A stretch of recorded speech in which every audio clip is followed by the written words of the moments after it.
Evening, guys. I wanted to do a video spotlighting books that don't necessarily have any huge value or anything. This is just kind of my personal favorites. And I have a large run of X-Men, a large run of Daredevil, and in the X-Men, my favorite two books are X-Men 141 and 142, The Days of Future Past. I have a few other things straggled around, but I mean, if my collection was to catch fire and disappear, these are the ones that just have nostalgic value, and I was going to just point them out and see if people cared about these stories or anything, but anyway, let's just move forward. I am not a big Fantastic Four fan by any means. They're probably one of my least favorite teams, but there's a few John Byrne issues that I really like. This is number 250. It's got X-Men characters, Spider-Man, Captain America on the cover. 249, so it leads into this one. These next two, I just had them as a kid. I really liked them. 246, 247. Awesome Doctor Doom covers. 236 just has like lots of the Marvel Universe on there. 349. Again, not so much because it's the Fantastic Four. This is just actually a time when Ghost Rider, Hulk, Spider-Man, and Wolverine took over for the team. But because it's Art Adams artwork, interior, and covers. So if you're an Art Adams fan, great 3 books to get.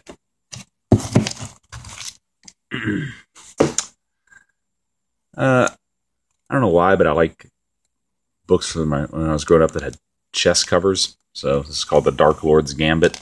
Darth Vader's playing chess with the Star Wars people. And issue 11, again, just grew up liking that issue, so got it there.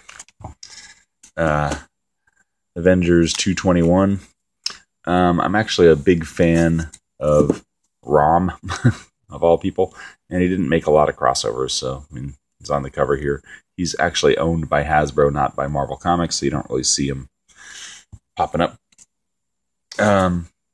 More recent books, I mean, in the 90s, these Ghost Riders, I just really like this glow-in-the-dark cover. Got a thing for glow-in-the-dark skull covers.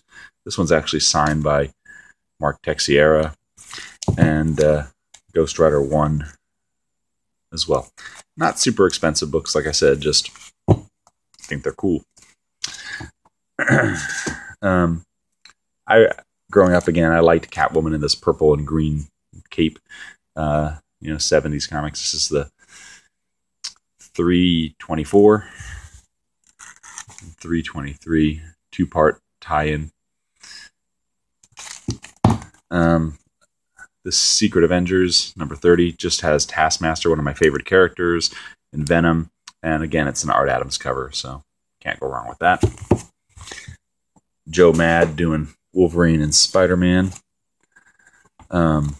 This Aquaman is also like probably my favorite DC character. And this is during the Blackest Night. It's a variant where he's riding a bunch of zombie sea creatures and he's zombified himself. So I mean, it's neat. Unfortunately, I've had the full run of Aquaman, including every crossover, probably 2 or 3 times over in my lifetime, and currently, now that I'm back into comics, I don't have it. So I have a few Aquamans, and I have these Adventure comics that have some tie-ins here. There's a Starro one. There's one with the Weather Wizard. Some dude riding a whale. This one I remember as a kid. Really liked it. Ocean Master appearance. There's a Batman crossover one. I think this is the death of Aquaman's son. The Hands of Black Mana. Get at some older ones here. These are kind of hit or miss for me. Some of these covers I don't really care for. Aquaman had some cool ones and some covers that weren't so good. I think this is the first Aqua Girl.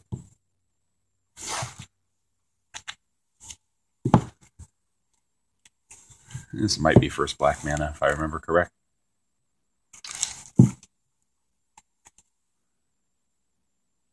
I thought for sure I had the one where Black Mana was holding him over the jagged rocks that spelled out Aquaman, the one that came in this week as a Flash satire, but I don't think I do.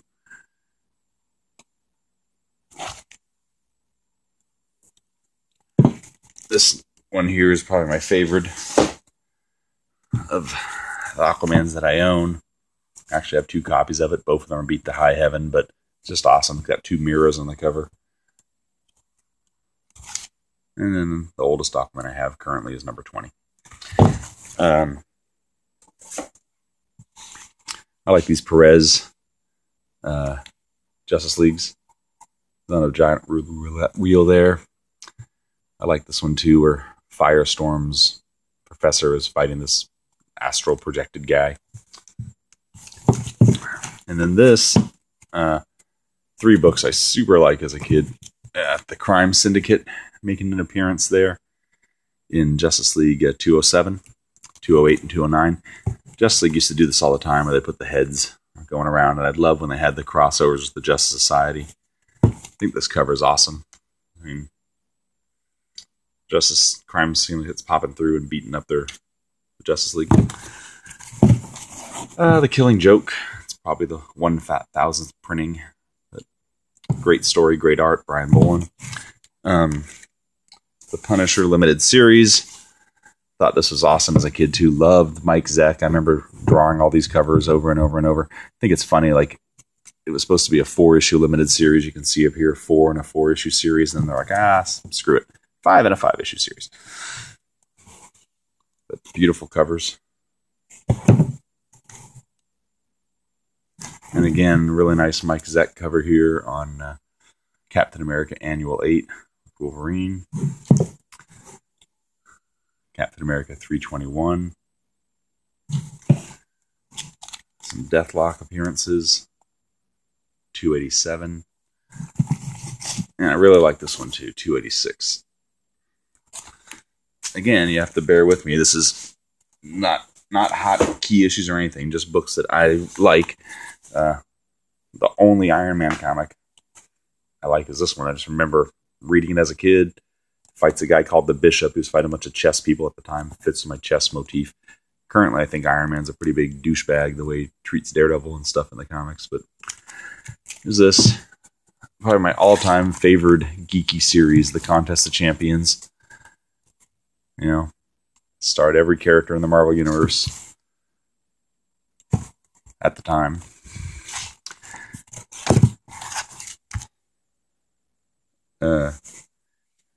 Action Comics Annual 1. It's Art Adams' book, Inside and Outside. It's a vampire story. It's good. I liked the Sentinels when I was a kid, so this New Mutants 48, the Sentinel cover. Sexy Art Adams cover, 39. New Mutants 2. And then these 2 books, I guess the other one's not here. It's an X-Men Annual.